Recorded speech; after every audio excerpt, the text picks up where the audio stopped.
बालाघाट पहुंचे केंद्रीय मंत्री प्रहलाद पटेल ने कहा, उपचुनाव को लेकर भाजपा गंभीर, जीतेंगे चारों सीटें। शासन की योजनाओं का लाभ दिलाने कलेक्टर से लगाई गुहार। और ऑनलाइन पढ़ाई के लिए हर बच्चे की जरूरत बना स्मार्टफोन, ऑनलाइन का ऑफलाइन खरीदी पर पड़ा असर, त्योहार सीजन में व्यवसाय की उम्मीद। नमस्कार, बालाघाट लाइव के इस बुलेटिन में आपका स्वागत है। मैं हूं आपके साथ आकाश। अब देखते हैं खबरें विस्तार से। भाजपा कार्यालय में आयोजित प्रेस वार्ता में केंद्रीय राज्य मंत्री प्रहलाद पटेल ने प्रदेश के उपचुनाव को लेकर कहा कि भाजपा उपचुनाव को गंभीरता से ले रही है और भाजपा का चुनाव जीतने का पूरा प्रयास रहेगा। प्रेस वार्ता में केंद्रीय राज्य मंत्री प्रहलाद पटेल ने मोदी सरकार के गुजरात मुख्यमंत्री और देश के प्रधानमंत्री रहते हुए किए गए कार्यों की तारीफों के जमकर पुल बांधे। उन्होंने कहा कि वे एक ऐसे प्रधानमंत्री हैं जिन्होंने कभी अवकाश नहीं लिया। भाजपा कार्यालय में आयोजित प्रेस वार्ता में आयुष मंत्री रामकिशोर कांवरे, भाजपा जिलाध्यक्ष रमेश भटेरे, पूर्व जिलाध्यक्ष रमेश मंगलानी, पूर्व सांसद केडी देशमुख और भाजपा युवा नेत्री मौसम हरिणखेड़े मौजूद थे। मैं मानता हूँ कि किसान जो बिल है हमारे बिल में वो किसान हितैषी है और मैं इस पर 15 मिनट आपको कह सकता हूँ।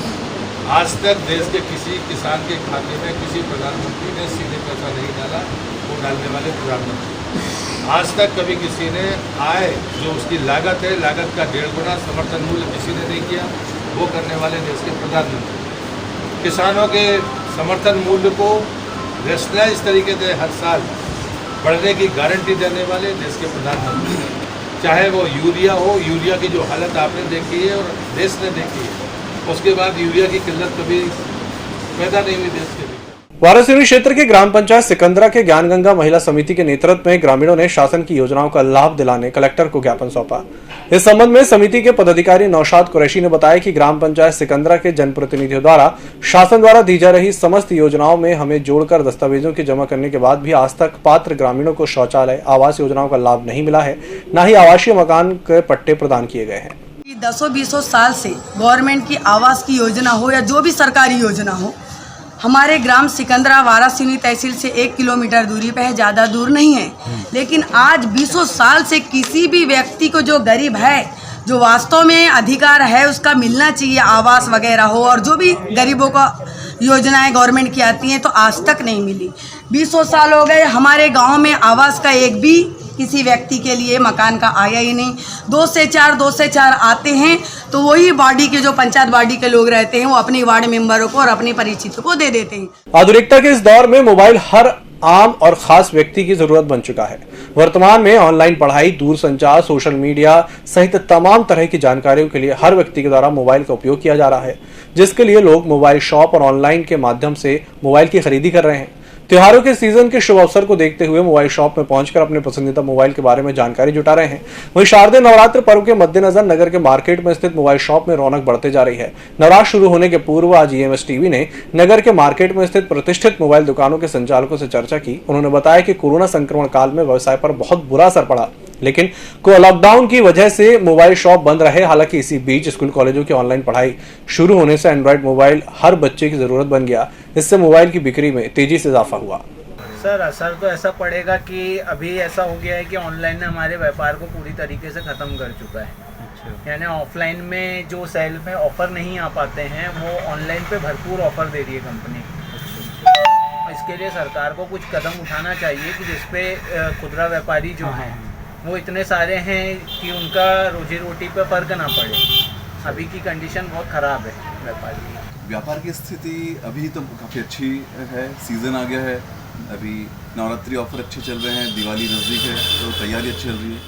जैसे अभी कोविड का सीज़न गया पिछले काफ़ी समय से, तो उस समय व्यापार की स्थिति सभी की खराब थी। मार्केट डाउन था, सबकी दुकानें बंद थी, 2-4 महीने तो सब लोगों ने अपना व्यापार बंद रखे थे। तो उस समय तो सब लोगों ने मंदी की मार झेली, मगर अब व्यापार के अच्छे होने की उम्मीद है और अब हो भी रहा है। मोबाइल का थोड़ा सा अभी दौर मध्य का है, क्योंकि स्कूल भी शुरू हो चुके हैं और बीच में एकदम से तेज़ी आई थी व्यापार में, क्योंकि हर बच्चे को घर पे ही पढ़ना था और मोबाइल के माध्यम से ही पढ़ना था। ज़रूरत सी बन गई थी मोबाइल, लेकिन अभी स्कूल खुलने से थोड़ा सा ठंड है। राष्ट्रीय किसान मोर्चा ने उत्तर प्रदेश के लखीमपुर खीरी में केंद्रीय गृह राज्य मंत्री के पुत्र द्वारा गाड़ी से कुचलकर 6 किसानों की नृशंस हत्या करने पर दोषी को कड़ी सजा देने और मृत किसान परिवारों को 5-5 करोड़ का किसान क्षतिपूर्ति राशि प्रदान करने की मांग को लेकर राष्ट्रपति के नाम कलेक्टर को ज्ञापन सौंपा है। इस दौरान ज्ञापन सौंपते हुए मोर्चा जिलाध्यक्ष सोविंद सिंह ने कहा कि लखीमपुर खीरी में मंत्री पुत्र आशीष मिश्रा ने किसानों पर गाड़ी चढ़ाकर उनकी हत्या कर दी, जिससे किसानों में आक्रोश व्याप्त है। इस घटना पर राज्यपाल उत्तर प्रदेश इस संवेदनहीन उत्तर प्रदेश सरकार को तत्काल प्रभाव से बर्खास्त करें। केंद्रीय गृह राज्य मंत्री अजय मिश्रा को प्रधानमंत्री द्वारा शीघ्र मंत्रिमंडल से बर्खास्त करते हुए किसानों की हत्या के आरोप में मंत्री के पुत्र आशीष के खिलाफ सामूहिक नरसंहार का मामला दर्ज कर हिरासत में लेकर सख्त कार्रवाई की जाए। उन्होंने राष्ट्रपति से मांग की है कि मृतक किसानों के परिवारों को 5-5 करोड़ का किसान क्षतिपूर्ति राशि दे। अगर मांग पूरी नहीं की जाती है तो भारत बंद करने पर बाध्य होना पड़ेगा। कटंगी तहसील के ग्राम पंचायत हथौड़ा जय मछुआ स्व सहायता समूह महिला संगठन ने ग्राम हथौड़ा के मछली पालन तालाब पूर्वानुसार महिला समूह को 10 वर्ष पट्टे पर प्रदान करने कलेक्टर को ज्ञापन सौंपा। इस संबंध में जय मछुआ स्व सहायता समूह महिला अध्यक्ष सुनीता चेरे ने बताया कि ग्राम हथौड़ा में वंशानुगत महिला मछुआरों का वर्ष 2019 में जय मछुआ स्व सहायता समूह संचालित है। समूह बनने के पूर्व से ही हथौड़ा के मछली पालन तालाब वंशानुगत मछुआरों समूह को 10 वर्ष के लिए पट्टे पर प्रदान किया जाता रहा है। ग्राम पंचायत कटंगी के अंतर्गत हथौड़ा है और हथौड़ा में विगत 2019 से मछुआ स्व सहायता समूह महिलाओं का बना हुआ है। मछली व्यवसाय के पालन को लेकर वहाँ 6 तालाब है और अभी तक के उस तालाब को हमको पट्टे पर महिला समूह को नहीं दिया गया है। सरपंच सचिव से चर्चा करते हैं तो उनका कहना है कि हमने 6 तालाबों का प्रस्ताव पास करके मछली पालन विभाग भेज दिया गया है, लेकिन अभी तक के न कोई पट्टा मिला है, न कोई इनको अधिकार मिला है, न मछली बच्चा डलवाया गया है इनके द्वारा। क्या समस्या जा रही है, क्या मांग चाहते हैं? हमारा कहना यह है कि इनको जितनी जल्दी हो सके वंशानुगत ये महिला मछुआरों का मतलब जो समूह बना हुआ है और पंजीकृत है तो इनको तालाब का पट्टा जल्दी आवंटन कराया जाकर मछली पालन का व्यवसाय प्रारंभ कराया जाए। अगर ऐसा नहीं हुआ तो ये सभी महिला और पुरुष मिलकर सरकार के खिलाफ मछली पालन विभाग के खिलाफ धरना प्रदर्शन करेंगे, आंदोलन करेंगे। वन परिक्षेत्र उत्तर उकवा और दक्षिण उकवा सामान्य के संयुक्त तत्वाधान में सोमवार को वन और वन्य प्राणी संरक्षण का संदेश गांव-गांव जाकर ग्रामीणों को दिया गया। गौरतलब है कि वन्य प्राणी संरक्षण सप्ताह हर साल 1 अक्टूबर से 7 अक्टूबर तक मनाया जाता है, जिसमें वन विभाग द्वारा वन और वन्य प्राणियों की रक्षा करने के लिए लोगों में जागरूकता फैलाई जाती है। इसी क्रम में वन मंडलाधिकारी अभिनव पल्लव और उप वन मंडलाधिकारी उकवा प्रशांत साखरे के निर्देशन में परिक्षेत्र उत्तर उकवा और दक्षिण उकवा के समस्त स्टाफ द्वारा जागरूकता रैली निकाली गई। नारों के माध्यम से एवं ग्राम में घुसकर के भाषण के माध्यम से सभी को सूचित किया गया, सभी का आह्वान किया गया।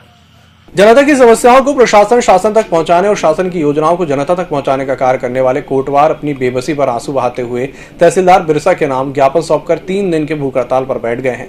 कोटवार संघ बिरसा के अध्यक्ष माखन गुड़ाने ने बताया कि कोटवारों ने वर्षों से ना के बराबर मिलने वाले मेहनताने पर कार्य कर रहे हैं, जो आज की महंगाई को देखते हुए नाकाफी है, जिसको लेकर कोटवार संघ ने 3 दिवसीय भूख हड़ताल पर बैठने का फैसला किया है। अपनी 2 सूत्रीय मांगों को लेकर 3 दिवसीय भूख हड़ताल पर बैठे कोटवार संघ के अध्यक्ष ने बताया कि हमारी मांगों में प्रथम मांग सभी कोटवारों को नियमित कर्मचारी घोषित किया जाए और दूसरी मांग है कि कोटवारों को शासन द्वारा दी गई भूमि का मालिकाना हक देना। ग्रामीण जनता के बीच कोटवार संदेशवाहक का कार्य करते हैं। ये हड़ताल क्योंकि हम शासन को अनेकों बार ज्ञापन विज्ञापन धरना प्रदर्शन किए, लेकिन सरकार ने हमको आश्वस्त किया और न हमारी मांगों को आज तक के लिया। इसलिए हमारी 2-3 मांगे हैं। ये मांगें जायज़ होनी चाहिए। हमारी मांगे हैं कलेक्टर रेट के बराबर हमको वेतन दिया जाए और दूसरी मांगे हैं कि जो शासन से दी गई भूमि वो भूमि का भूमि स्वामी का स्पष्ट आदेश किया जाए। इस बुलेटिन में फिलहाल इतना ही। इसी के साथ पहुंचे दीजिए इजाजत। नमस्कार।